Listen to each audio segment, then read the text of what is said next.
Hello, good morning to everyone. Damini's beautiful ওয়ার্ল্ডে আপনাদের সবাইকে স্বাগত। আমি এই যে রাস্তাটা দেখাচ্ছি আজকে, এই রাস্তাটা না আমার ভীষণ পরিচিত, ভীষণ পছন্দের। বহুদিন পরে বাবার সাথে বেরিয়েছি, টিপটিপ করে বৃষ্টি পড়ছে।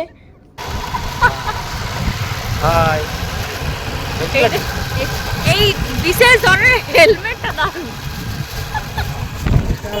আচ্ছা, ফিরে এসে মা আমাকে এই যে গোপুর জন্য কানের দুল বানিয়েছে, সেই দুটো আমাকে দেখাচ্ছে যে গোপুর জন্য দুল বানিয়েছি, কেমন হয়েছে দেখ।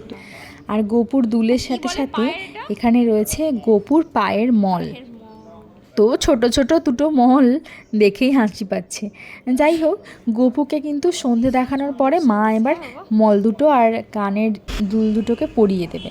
এই যে আসলে গোপুর পা এতটাই ছোট যে মল দুটোকে যখন সুন্দর করে চিপে দিচ্ছে না, তখন গোপুর পায়ে ঢুকছে না, আর না হলে গোপুর পা থেকে খুলে পড়ে যাচ্ছে। গোপুর কানে দুলগুলো না ওই ট্যাপ সিস্টেম নয়, ওটা হচ্ছে জিলিপির প্যাচের মতো সিস্টেম। তো ওটাই মা হচ্ছে সুন্দর করে পরিয়ে দিচ্ছে।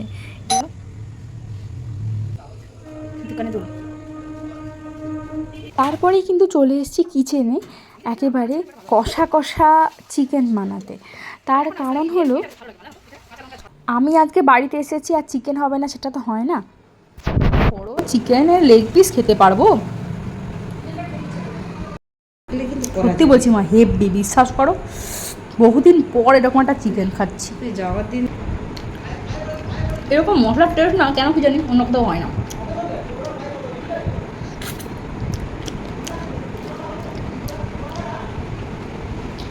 দাদুর যে উত্তরস্বরী, কত দিন পরে মায়ের হাতে চিকেনের টেস্ট করছি, উফ। তারপর জমিয়ে আমি ডিনার করার পরে চলে এসেছি বুয়েদের ঘরে। এই ফিলিপসের বডি বার করা বু, আর এরা সারা বছর অপেক্ষা করে থাকে কখন রিয়া দিদি আসবে। ওই দিন ওখান থেকে গল্পগুজব করে অনেক রাত্রি করে ফিরেছি। আর তারপরে আমি একটু দেরি করেই সকালে ঘুম থেকে উঠেছি, যেহেতু নিজের বাড়িতে এসেছি। আর এই যে মা এখানে সকালবেলা একেবারে স্নান টান করে পুজো দিতে এসছে। মা তারাকে আপনারা দেখতে পাচ্ছেন, মানে মা কালীর যে পটটা দেখতে পাচ্ছেন, এর একটা স্টোরি আছে। এই গল্পটাই হচ্ছে মায়ের কাছ থেকে কিছুটা শুনে নেব। আমি খুব একটা জানি না, তবে মোটামুটি জানি। যাই হোক, মা কালীর যে ঘট, এইটা ইনি হচ্ছে যে রাজহাটির হচ্ছে মা কালী। এই মা কালীর যিনি পুজো করতেন, তিনি খুব নিষ্ঠা ভরেই পুজো করতেন। কারণ সাধারণ যারা গ্রামবাসীরা দেখতেন যে যখন পুজো করতেন, শিব ঠাকুরের স্নানের জল, আমাদের তো ত্রিনেত্র, তিনটা নেত্র। আমাদের তো দুটো নেত্র মা, আমাদের দুটো নেত্র, কিন্তু অ্যাকচুয়ালি ভগবানের তো তিন, ভগবানের তিন নেত্র। সেই জন্য শিব ঠাকুরের জল সবসময় স্নানের জলটাকে এরকম করে এই তিনটে আঙুল দিয়ে এরকম করে নিয়ে এই দুটো চোখ আর কপালে ঠেকাতে। আচ্ছা, তারপর ওই মাতারার এটা বলো। তখন উনি কেঁদে ফেলতেন, আবার কখনো হাসছেন, এরকম। তো তারপর থেকে প্রত্যেকের হলো যে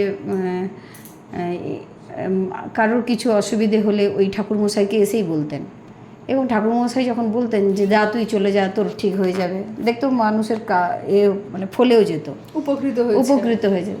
তো সেই নিয়ে আমাদের বাড়িতে তো দাদুর একবার খুব সমস্যা হয়েছিল। সমস্যা বলতে, আমাদের রেশনের ডিলার ছিলেন দাদু। আমাদের রেশন ছিল, রেশনের, সেটা হচ্ছে কেরোসিনের ডিলার ছিলেন। তো দাদু তো হচ্ছে যে স্কুল টিচার ছিলেন।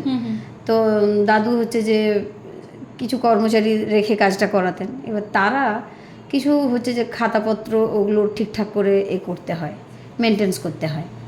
তো তাদের উপর দায়িত্ব ছিল, এবং তারা সেটা ঠিকঠাকভাবে করেনি। সেটা নিয়ে একটা সরকারিভাবে একটা সমস্যা তৈরি হলো, এবং একটা কেস কাচারির মতো একটা জিনিস হয়ে গেল। কোর্টের দিন পড়লো। দাদু যেহেতু সরকারি চাকরি করে, সেই জন্য চাকরিটাও হারিয়ে ফেলবে এরকম একটা ব্যাপার। সরকারি যেহেতু চাকরি করে, ইনলিগেল কাজ হয়ে গেছে, সেটা নিয়ে দাদু খুব ভয়, খুব চিন্তিত একদম। তখন ঠাকুমার বাপের বাড়ি তো ওইদিকে। তো তখন ঠাকুমা ওই তার মাকে বললেন, মা আমার এরকম, তোমার যে বুড়ি দিদা হয়, সে বুড়ি দিদাকে যখন বুড়ি মাসিকে বললো যে মা এরকম খুব সমস্যায় পড়ছি, তখন বললেন তুই আয়, ওই রাজহাটির ওই মা কালীর কাছে আমরা যাই।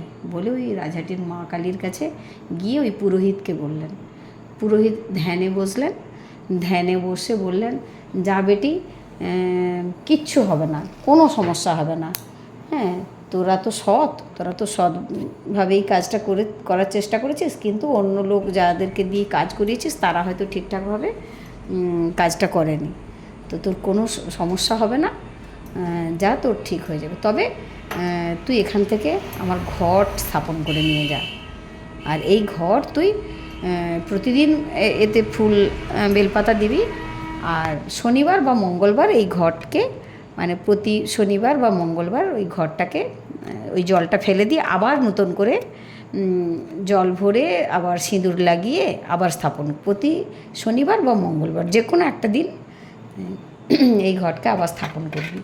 সেই থেকে আজ 50 বছর বোধ হয় সেই ঘট এখনও স্থাপন হয়ে আছে।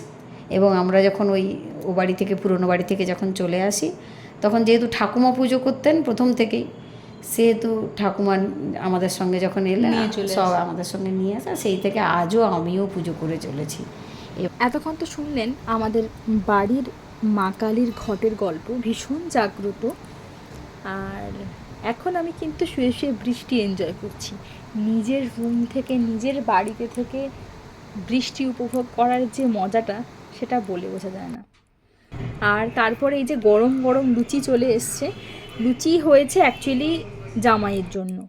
এই বাড়ির জামাই মানে বুঝতেই পারছেন আমার হাজব্যান্ড, তো এসেছে সন্ধ্যাবেলা দেখা করতে, আর সেই জন্যেই লুচি, স্পেশাল লুচি। ও লুচি খেতে ভীষণ ভালোবাসে, তাই জন্য কিন্তু লুচি বানিয়েছে, তার সাথে রয়েছে চিকেন, আর ওদিকে রয়েছে পটলের তরকারি।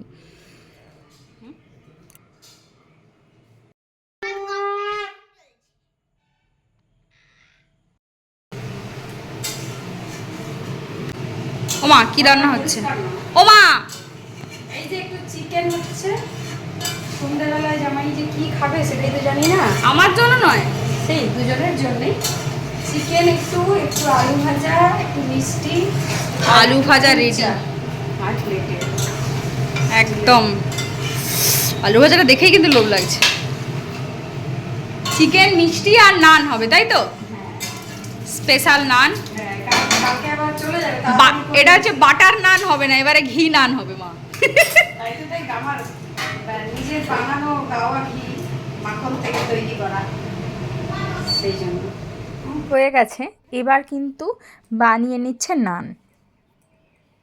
আর নান বলতে আমরা হচ্ছে এর উপরে একটু ঘি লাগিয়ে দিই, বাটারের জায়গায় ঘি, কারণ ঘিয়ের টেস্টটাও ভীষণ সুন্দর লাগে, সেই জন্য। পরোটা নাকি? কুলচা কুলচা কুলচা, কুলচা আবার কি জিনিস? নতুন ধরনের জিনিস, দেখ জল হাত করলাম, এটা দিলাম, বুঝলি? তাহলে তো চিটে যাবে। ওই যে চেটানোর জন্যই তো দিচ্ছি। দেখ বাটিতে জল নিলাম,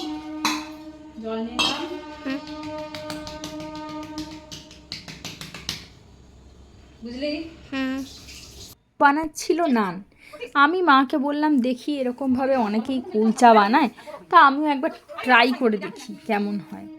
একটু বেশি পাকামো মারতে গেছি, কিন্তু সেটা সাকসেসফুল হয়নি।